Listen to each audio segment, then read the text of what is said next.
ان اللہ و ملائکتہ یصلون علی النبی یا ایھا الذین آمنوا صلوا علیہ وسلموا تسلیما اللہم صل علی سیدنا محمد النبی الامین وعلی آلہ وصحبہ وسلم۔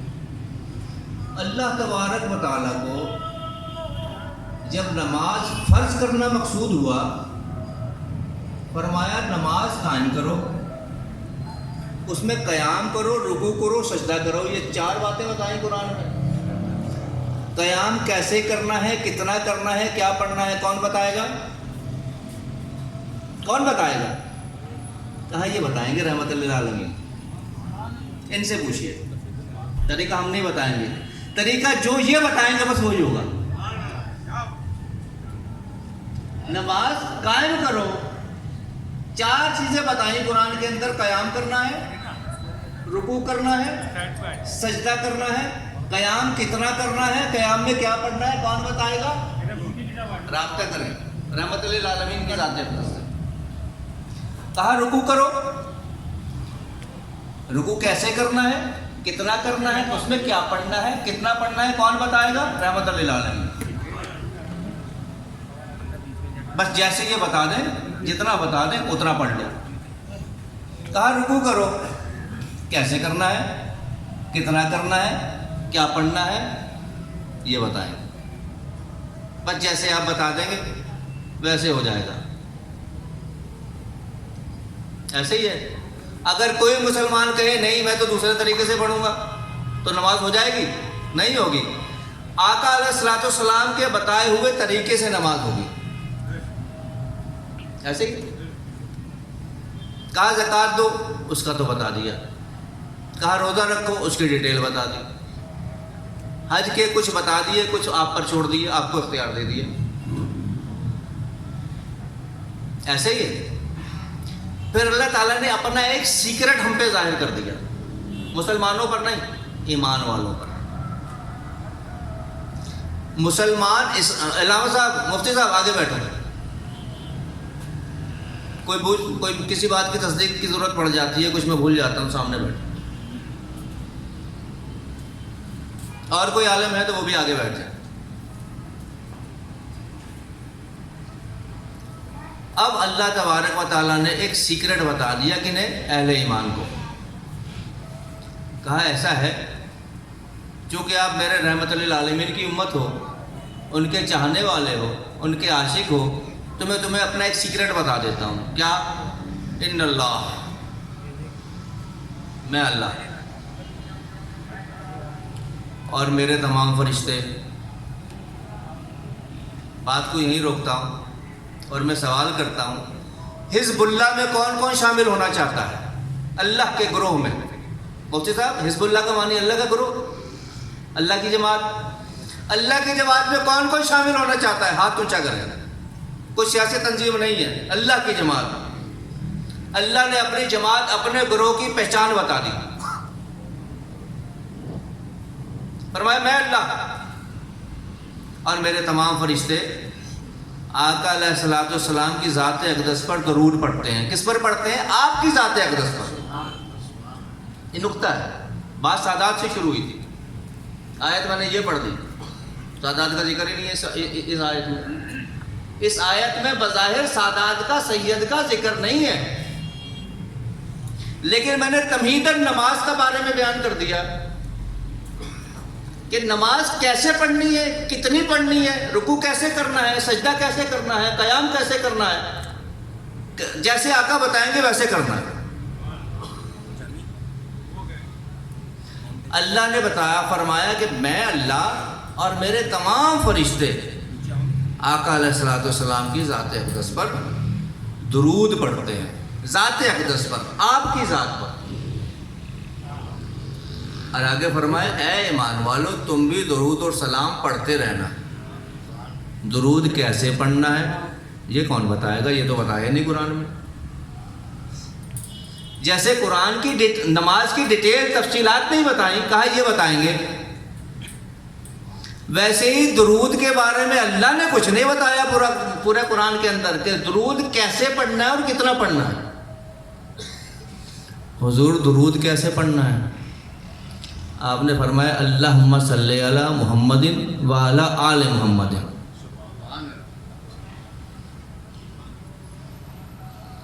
بھائی اللہ نے تو کہا تھا کہ میں صرف ذات اقدس پر درود پڑھتا ہوں.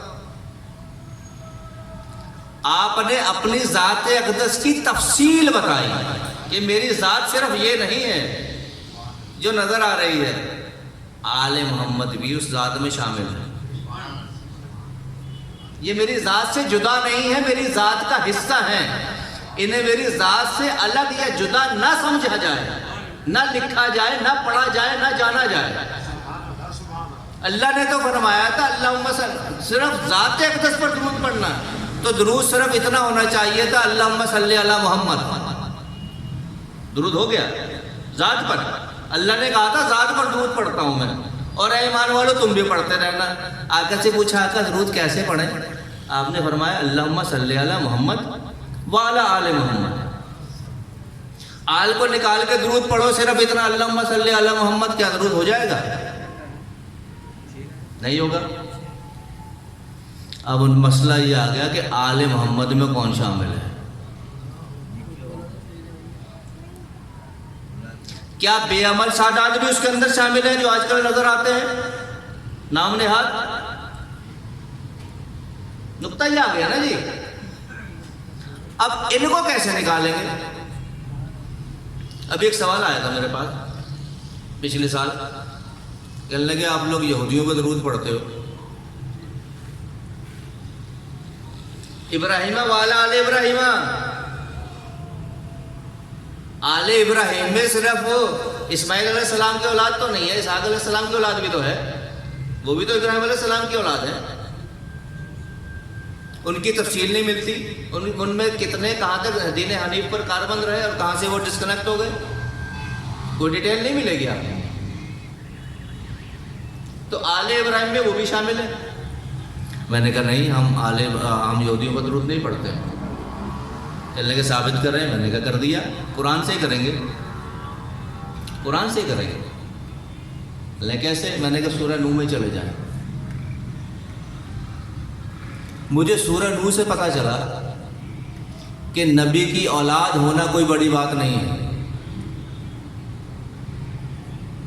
یہ لازم نہیں ہے کہ نبی کی ہر اولاد اس کی آل بھی ہو. یہ نکتہ ہے جی، سگا بیٹا تھا. سورہ نوح میں مجھ سے پتہ چلا کہ نبی کی اولاد ہونا ضروری نہیں ہے، صرف کافی نہیں ہے، اولاد بھی ہو اور پیروکار بھی ہو، وہ آل کہلائے. سبحان اللہ، سبحان اللہ، بہت عمدہ، بہت. ورنہ وہ سگا بیٹا تھا. سب بیٹے آ گئے جو آپ پر ایمان لائے تھے، 80 لوگ، 40 جوڑے، 40 جوڑے ہیں نا، 40 جوڑے وہ قرآن میں آ گئے، اس میں کشتی میں آ گئے.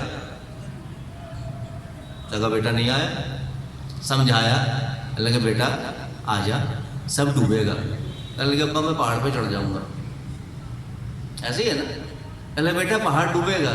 اللہ کہ ابا کیا ہو گیا؟ سٹیا گیا، بوڑھے ہو گئے، آپ کے دماغ نے کام کرنا چھوڑ دیا. پہاڑ کبھی ڈوب سکتے ہیں، اتنا پانی کبھی آ سکتا ہے؟ اللہ کہ بیٹا مجھے اللہ کا پیغام آیا ہے کہ ڈوبے گا، وہی بچے گا جو کشتی میں ہوگا. اللہ کہ ابا میں اس سے اونچی چوٹی پہ چڑھ جاؤں گا.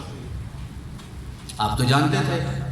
آپ دعا کے لیے ہاتھ اٹھانے کا آپ نے ارادہ کیا تو اللہ نے فرمایا نو اس کے لیے دعا مت کرنا، یہ تم میں سے نہیں.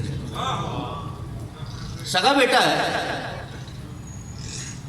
سگا بیٹا ہے. اللہ فرما رہے ہیں یہ تم میں سے نہیں. نبی کا سگا بیٹا ہے، اللہ فرما رہے ہیں تم میں سے نہیں، یہ تیرا نہیں. تیرا ہوتا تو کشتی میں ہوتا. تو اس سے مجھے پتا چلا کہ نبی کی آل وہ ہوتا ہے جو اولاد بھی ہو اور پیروکار بھی ہو، نبی کے طریقہ پر پابند ہو، قرآن و سنت کا، شریعت کا پابند ہو. وہ سید ہے، وہ آل رسول ہے. ورنہ نوح کا بیٹا بھی تھا. اب سوال یہ ہوا، یہ آ جاتا ہے کہ صاحب اولاد تو وہ بھی ہے، جو بے عمل ہے وہ بھی اولاد تو ہے، خون تو ہے نبی کا، اس کا کیا کریں؟ تو مولانا عبد الرحمن جامی رحمۃ اللہ علیہ نے ایک شعر میں، فارسی کے شعر میں اس کی وضاحت فرمائی. مجھ سے جب یہ سوال ہوا، بیٹھ نہیں ٹھیک ہے، وہ ٹیک لگا کے بیٹھے. ان سے جب سوال ہوا کس سے، حضرت عبد الرحمن جامی رحمۃ اللہ علیہ سے، کہ سادات کے بارے میں یہی سوال ہوا کہ اگر کوئی بے عمل ہے سادات میں تو اس کا کیا کریں. انہوں نے فارسی کا شعر ہے، اس کا ترجمہ یہ بنتا ہے کہ صاحب ان سادات کی مثال ایسے ہے جو نام نہاد سے سادات ہیں یا بے عمل سادات ہیں، کہ جیسے قرآن پاک کے آیات منسوخہ. قرآن پاک کے کچھ اہم احکامات قرآن میں موجود ہیں لیکن وہ منسوخ ہو چکے ہیں. مثلا یا ایھا الذین آمنوا لا تقربوا الصلاۃ وانتم سکارا، اے ایمان والو نماز سے قریب مت جاؤ. مقصد کیا تھا؟ شراب کو حرام قرار دینا تھا اللہ تعالیٰ نے. لیکن ہم رحمت للعالمین کی امت ہے نا، پہلی امتوں پر ڈائریکٹ آرڈر کیا جاتا تھا، لیکن محبوب کی امت کے ساتھ نرمی اختیار کی گئی. مقصد شراب کو حرام قرار دینا تھا، لیکن پہلے ایک نرم حکم بھیجا کہ یا اے ایمان والو نماز سے قریب مت جاؤ جب تم نشے کی حالت میں ہو. تو کیا ہوا؟ اس حکم کے آنے کے بعد 80% نے شراب پینا چھوڑ دی، 20% رہ گئے ہم جیسے. ہم نے اس کا یہ حل نکالا کہ صاحب ایسا کریں گے دن میں نہیں پیئیں گے، رات کو پی لیں گے. دن میں نمازیں پڑھتے رہے، رات کو پی کے سوئے. انہیں نماز سے محبت تھی، وہ نماز قضا نہیں کرنا چاہتا. رات کو پی تو وہ تہجد اور فجر میں سستی ہو گئی، تو 10% کی اور چھوٹ گئی. اب باقی رہ گئے 10%. تو اب حرمت کا حکم آ گیا کہ آج سے شراب حرام ہے. اب جب حرمت کا حکم آ گیا تو یہ آیت خود بخود منسوخ ہو گئی. کسی بھی بارے میں جب ایک حکم پر دوسرا حکم آ جاتا ہے تو پہلا حکم آٹومیٹکلی منسوخ ہو جاتا ہے. اب قرآن کا حصہ ہے، اسے پڑھنا ہے. اس کے بھی اس آیت کے بھی ایک ایک لفظ پر وہی 40 نیکیاں ہیں، وہی ثواب ہے، لیکن اس پر عمل نہیں کیا جا سکتا، اس سے فائدہ حاصل نہیں کیا جا سکتا. اس کو چومنا ہے، اس کو پڑھنا ہے، اس کا ادب کرنا ہے، اس کا احترام کرنا ہے، لیکن اس سے فائدہ نہیں اٹھا سکتے. اس آیت پر سے فائدہ نہیں اٹھا جا سکتا، اس پر عمل نہیں کر سکتے آپ، کیونکہ اس کے بعد حرمت کا حکم آ چکا ہے.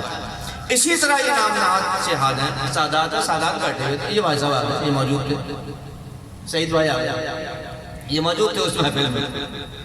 پنڈ ہاشم خان، جب تک میں سادات کی شان بیان کرتا رہا ان کے چہرے کھلے رہے. پھر جب میں نے یہ بات کری تو وہ یوں ہو گئے. پہلے انہوں نے کچھ کیا اور حق بات کی. ہم نے خوشامد نہیں کی، ہم خوشامد نہیں کرتے، کسی کی بھی نہیں کرتے. میں نے کہا یہی مولانا عبد الرحمن جابر رحمۃ اللہ علیہ نے فرمایا کہ بس ان سادات کو چومو، ان کا اکرام کرو، انہیں سلام کرو، ان کی صحبت میں مت بیٹھو ورنہ تم نے گمراہ ہو جاؤ. السلام علیکم ورحمۃ اللہ وبرکاتہ. شادی کی حال ہے آپ کی؟ خیریت سے ہے؟ وہ کہیں آ کر بیٹھو، حضور مجھے کام سے جانا، نکل لو. کیونکہ وہ خود بھی بے عمل ہے، اس کی صحبت میں بیٹھ کر تم بھی بے عمل ہو جاؤ.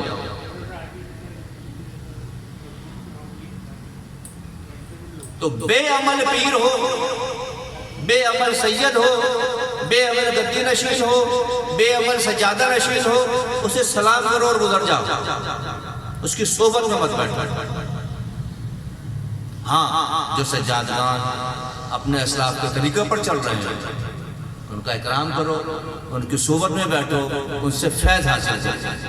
اتنا شعور ہونا چاہیے کہ کس کے پاس بیٹھنا ہے، کس کے پاس نہیں بیٹھنا. ہم صاحب رائے وال گئے ان کے گاؤں میں، کہاں گیا؟ وہ بیٹھا پاک پٹن سے کچھ فاصلے پر ان کا گاؤں ہے. وہاں گئے جناب، انہوں نے محفل لگا رکھی ہے، پیر صاحب آئے ہوئے 250-300 مرید بھی بیٹھے ہوئے، سب کچھ پتہ چلا کہ وہ بے وضو بیٹھے ہوئے۔ خیر ہم نے نماز پڑھی، وہاں پہ ذکر کیا عشاء کی نماز، تو وہ جناب پیر صاحب کو ٹینشن ہو گئی، وہ گدی پہ بیٹھے سگریٹیں پھونکتے رہے، ہم نماز پڑھتے رہے، ذکر کرتے رہے، محفل ہوئی، وہ بے وضو ہی جناب سارا کچھ کرتے کراتے رہے، ہم نے ان کی محفل ختم کر دی، وہ ہاتھ اٹھا دیے، وہ ناپاکی کی حالت میں بیٹھے تھے۔ جب ہمیں کنفرم ہو گیا کہ وہ ناپاک کی حالت میں بیٹھے ہیں تو ہم نے فوراً محفل ختم کر دی۔ سردی کی رات تھی، وہاں سے نکل بھی نہیں سکتے تھے، بالکل دور دراز دیہات تھا، تو جناب اتنی دیر میں یہ چائے وغیرہ کا سلسلہ کر رہے تھے، چائے تقسیم ہو رہی تھی، تو ہمارے سامنے مائک آ گیا، ہم نے وہی وضو طہارت اور نماز پر گفتگو شروع کر دی۔ نماز کا ذکر بھی پیر صاحب کو برا لگا۔ کیوں جی؟ پیر صاحب کو نماز کا ذکر بھی برا لگا۔ اور یہ جو آیت میں نے بھی آیت منسوخہ پڑھی نا، اس سے انہوں نے استدلال کرتے ہوئے مجھے فرمانے لگے، پیر صاحب سفید ریش تھے، اور افسوس کی بات یہ ہے کہ میرے ہی حلیے میں تھے، یہی یونیفارم پہن رکھی تھی جہانگیری میں، قادر شاہ صاحب کے خلفاء میں سے تھے، تو نماز کا ذکر بھی انہیں برا لگا۔ وہ نہیں چاہتے تھے کہ ہم ان کے مریدوں کے سامنے نماز کا ذکر بھی کریں، تو ہم سے فرمانے لگے، پیر صاحب تو انہوں پتہ ہے قرآن پاک میں کتنے قسم سے نشے کا ذکر آیا۔ اس طرح یہ بھائی صاحب ساتھ تھے۔ میں نے کہا جی مجھے معلوم ہے، میں نے قرآن کی آیت پڑھ دی، یا ایھا الذین آمنوا لا تقربوا الصلاۃ وانتم سکارى۔ تو کہنے لگے پیر صاحب مینوں عربی نہیں آتی۔ میں نے کہا جی قرآن پنجابی میں تو نازل نہیں ہوا، ہاں اتنا کریں گے، پہلے آیت پڑھیں گے، پھر اردو ترجمہ پڑھیں گے، پھر پنجابی ترجمہ کر دیں گے۔ تینوں ہم نے کر لیے، بھائی صاحب کے ساتھ تھے۔ اب وہ آئے ماشاء کرنے لگے، میں تھوڑا سا جذباتی ہو گیا، مجھے غصہ آ گیا، میری آواز بلند ہو گئی۔ بات حقیقی تھی۔ اب خطرہ یہ ہے کہ دیہاتی جو مرید ہوتا ہے، وہ ہر مرید اپنے پیر کے بارے میں بہت سینسیٹیو ہوتا ہے، دیہاتی لوگ کچھ زیادہ ہی ہوتے ہیں۔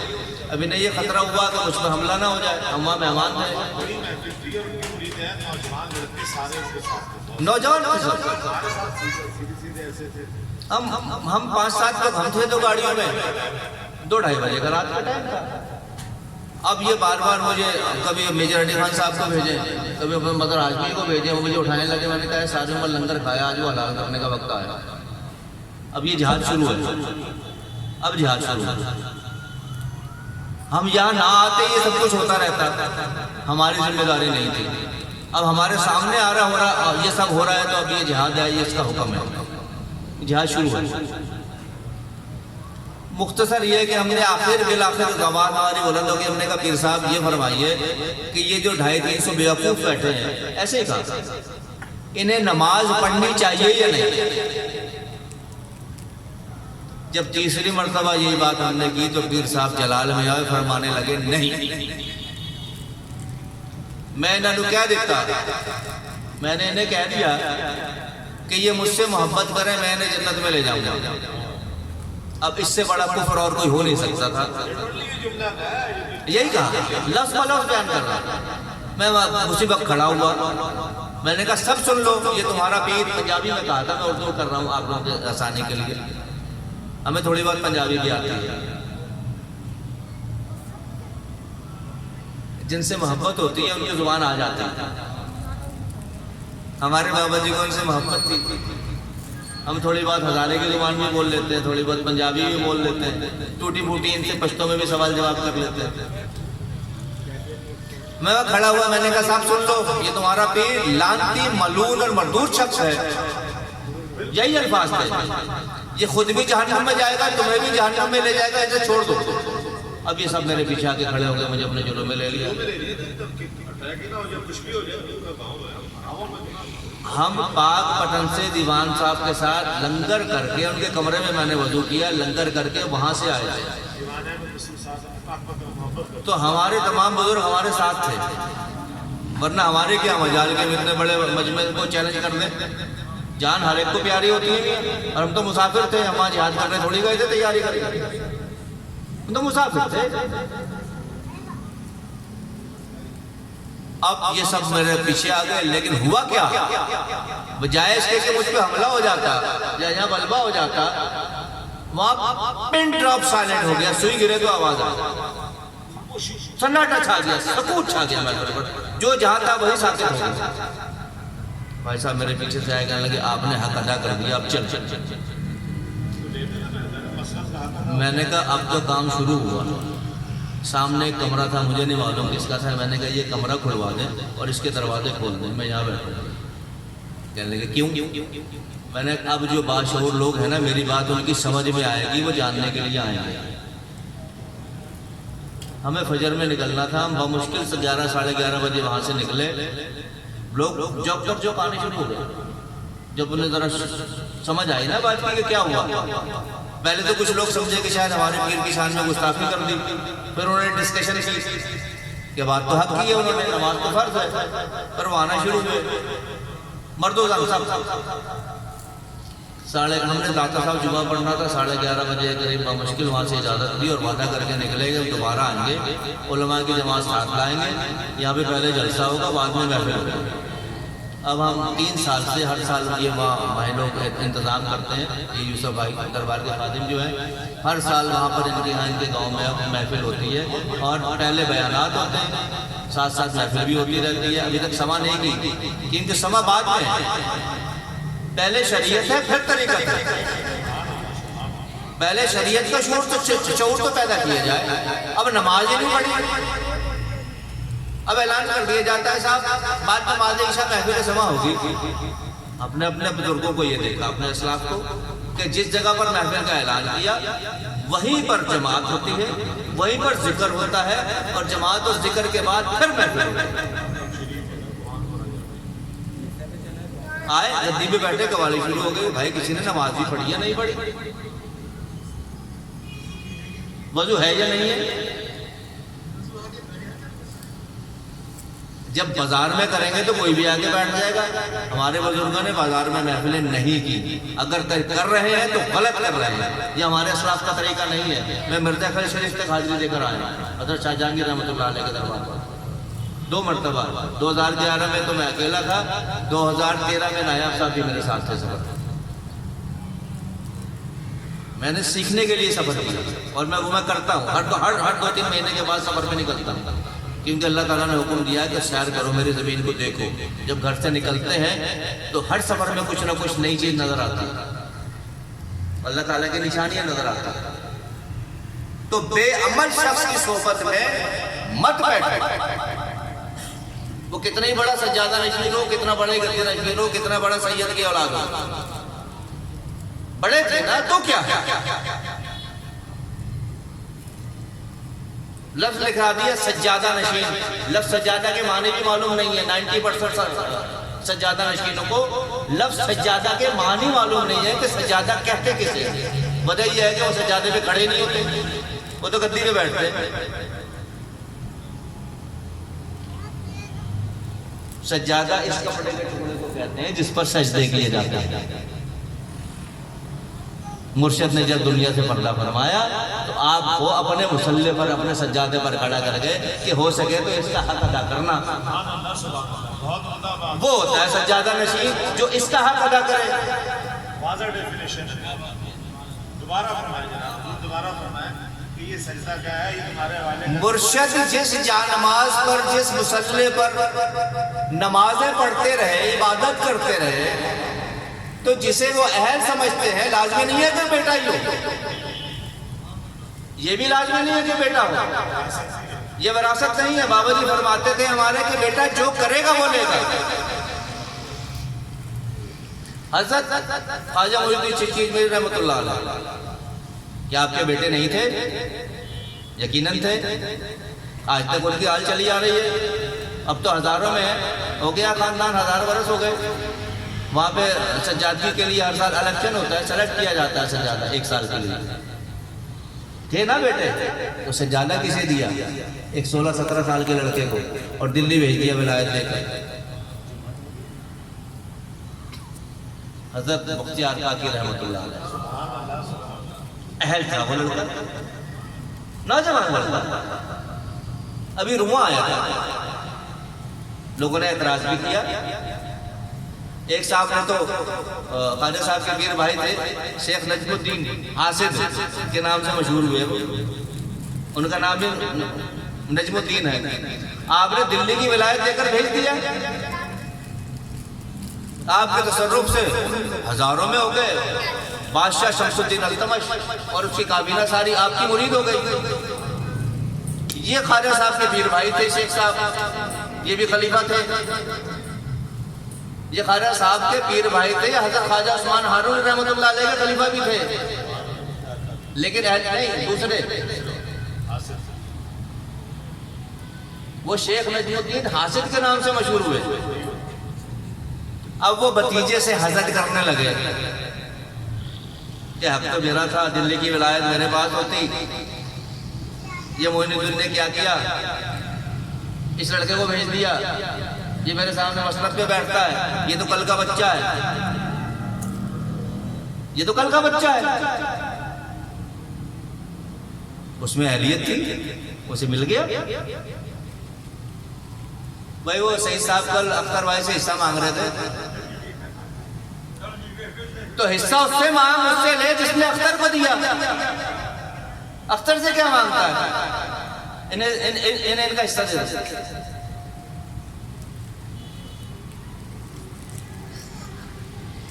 آپ لوگ گواہ ہیں. جس دن بابا جی نے مجھے میرا حصہ دیا جو کہ میرا حق نہیں تھا, میں خود کو اہل نہیں سمجھتا تھا, ان کی نظر کرم تھی, انہوں نے سمجھا, انہوں نے عطا کر دیا. میں نے اسی شخص کہاں گئے مولانا اختر نواز, اپنے حصے میں سے نہیں سارا انہیں دے دیا. لیکن ان پر کرم یہ ہوا, اللہ کی رحمت اور مرشد کی نظر کرم ان کے شامل حال رہی.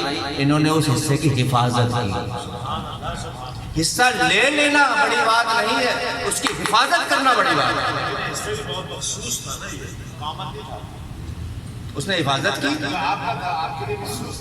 اور مرشد سے مشورہ کیے بغیر میں نے دے دیا.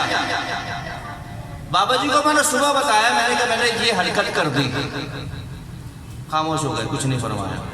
پھر 6 مہینے کے بعد جب دوسرا عرس ہوا تو بابا جی نے میرے اس فیصلے کی توثیق کر دی اور تصدیق کر دی, اور اکیلے بند کمرے میں نہیں کی, یہیں کی. اور پھر انہیں سنبھالنے کی توفیق بھی عطا فرمائی. بابا جی فرماتے تھے اختر کو دنیا دیکھ لے, اب مجھے نہیں معلوم کب دیکھ لے. تو حصہ پا لینا بڑی بات نہیں ہے, پا لینے کے بعد اس کی حفاظت کرنا ذمہ داری کئی ہزار گنا بڑھ جاتی ہے. کئی گنا نہیں, کئی ہزار گنا بڑھ جاتی ہے. اللہ تبارک و تعالی ہمیں اس نعمت عظمیٰ کی, اس نعمت کبریٰ کی حفاظت کرنے کی توفیق عطا فرمائے. یہ لے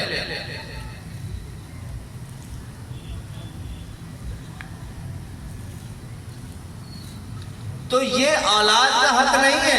میرے مرشد فرماتے تھے کہ بیٹا یہاں تو جو کرے گا وہ لے گا, اب وہ کوئی بھی ہو.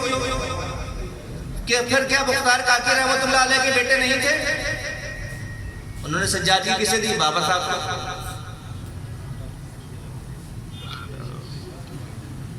بابا صاحب کی اولاد موجود ہے, آپ دے رہے ہیں حضرت نظام الدولہ اور حضرت صاحب القلیر رحمۃ اللہ علیہ کو. یہاں ٹائی پڑ گئی, دونوں کو دیا. حضرت نظام الدین اولیاء رحمۃ اللہ علیہ نے نکاح ہی نہیں کیا.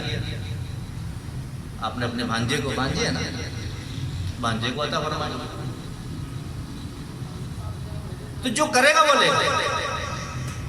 یہ وراثت نہیں ہے. وراثت اس بلڈنگ میں ہے, کاروبار میں ہے, دنیا داری میں ہے. جو کچھ ہمارے پاس ہے وہ وراثت ہے ہماری اولاد کی. لیکن اس کا حق جو ادا کرے گا وہ کوئی بھی ہو سکتا ہے. جو حق ادا کرے گا وہ اس پر بیٹھے گا, وہ کوئی بھی ہو سکتا ہے. اگر اولاد کو شوق ہے تو وہ آگے آئے, اس کا حق ادا کرے, لے لے. میں غلط بات تو نہیں کر گیا.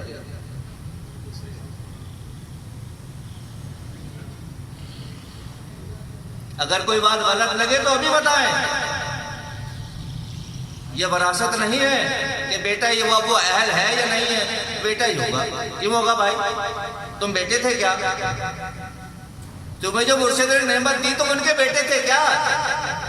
نہیں، تو پھر تمہیں یہ حق نہیں کہ بیٹے کو ہی لے کے جاؤ، بھلے وہ ناحق ہے، اس کا حساب دینا نہ اہل اولاد کو نہیں۔ اللہ نے نبی کو کہہ دیا تیرا بیٹا نہیں ہے، یہ تم میں سے نہیں، تیرا بیٹا تو ہے لیکن تم میں سے نہیں، یہ تیری جماعت کا ہے ہی نہیں۔ آگے آؤ، ہاتھ ادا کرو، لے جاؤ۔ حضرت فخر رافع رحمۃ اللہ علیہ نے فرمایا، نبی رضا خان رحمۃ اللہ، حضرت نبی رضا خان رحمۃ اللہ علیہ کے بارے میں فرمایا، نبی رضا خان آئے اور فقیری کا جھولا بھر کر لے گئے، اب تو جو آتے ہیں وہ لنگر کھا کر چلے جاتے ہیں۔ یہ آپ کا فرمان ہے کہ نبی رضا خان فقیری کا جھولا بھر کر لے گئے ہم سے، یعنی جو کچھ تھا ہم سے لے گئے، اب تو جو لوگ آتے ہیں وہ لنگر کھا کر چلے جاتے ہیں۔ حضرت نبی رضا خان رحمۃ اللہ علیہ کے بارے میں جو آپ کے جد ہیں، آپ کے پردادا مرشد ہیں، نہیں یہ حسنی ہے، یہ حسنی ہے، یہ یعقوب شاہ صاحب، یعقوب شاہ صاحب اور نقیب اللہ شاہ صاحب، یہ حسنی ہے۔ حضرت نبی رضا خان رحمۃ اللہ علیہ کے سجادہ تھے۔ حق دے دو بھائی، بھائی صاحب۔ نعرہ تکبیر، نعرہ رسالت۔ میرا رومال بھی لٹکا ہوا ہوگا، وہ بھی لے فٹافٹ پہن کے آپ نے نماز پڑھنی۔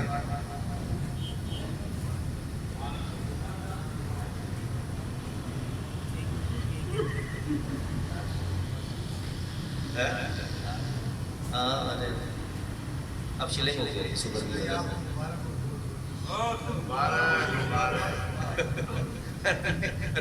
رومال تو سے لے لیا تھا، پہن کے آپ فٹافٹ پہناؤ، ان کو جاؤ، لے جاؤ۔ اختر بھائی ان کو لے جاؤ، پہنا کے لاؤ فٹافٹ۔ جا جا اب سب سے جا فٹافٹ۔ اللہ تعالیٰ دعا کرو کہ اللہ تعالیٰ نے حفاظت کی توفیق عطا فرمائے۔ فٹافٹ بنا کے لاؤ، پھر نماز پڑھنا۔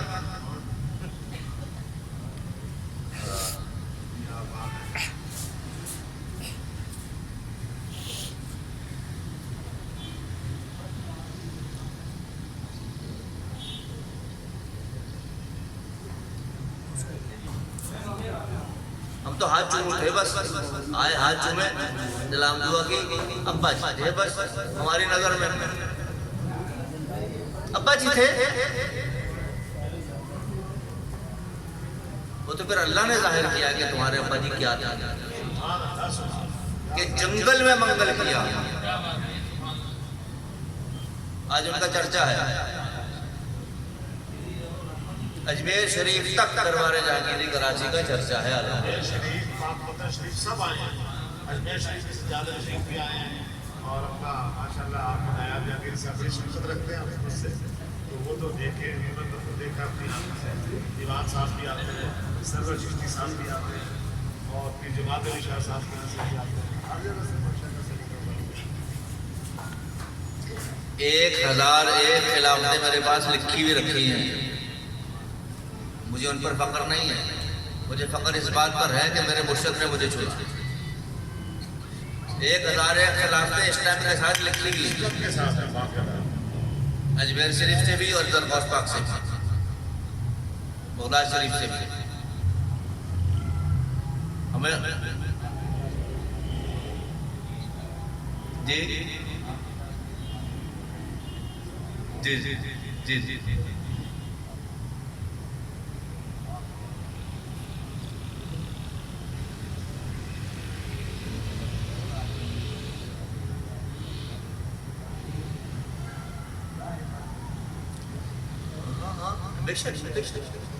اب اس میں بھی نکتہ ہے، ہم ایک ہی مصرے کو پڑھ پڑھ کر جھومتے رہتے ہیں کہ نگاہ مرد مومن سے بدل جاتی ہیں تقدیریں۔ بات حق ہے لیکن ادھوری ہے، بات حق ہے لیکن ادھوری ہے۔ ادھوری بات اگر قرآن سے بھی ہو تو غلط ہوتی ہے۔ ہم نے 30-40 لاکھ بندہ مروا دیا افغانستان میں، کیوں؟ نصر من اللہ و فتح قریب، نصر من اللہ و فتح قریب، بات حق ہے لیکن ادھوری ہے. وبشر المومنین، مکمل جملہ، مکمل آیت کیا ہے؟ نصر من اللہ و فتح قریب وبشر